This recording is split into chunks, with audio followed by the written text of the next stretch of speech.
So this is the beautiful vintage Coach Jackson bucket bag, style number 9912 in the color black. And I would estimate that this bag was likely made in the 90s.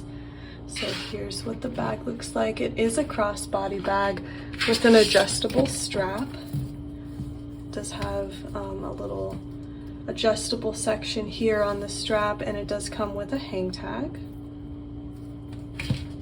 So as I mentioned, this is a crossbody bag as well.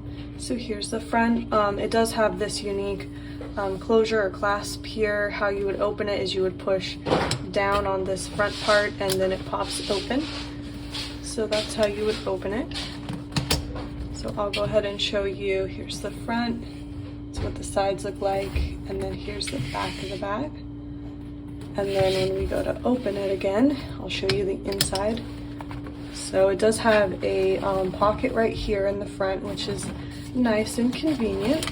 And then here's what the inside of the bag looks like. And it does have a zip pocket here along the back that you can actually pull out. So I'll do that so I can show you the creed.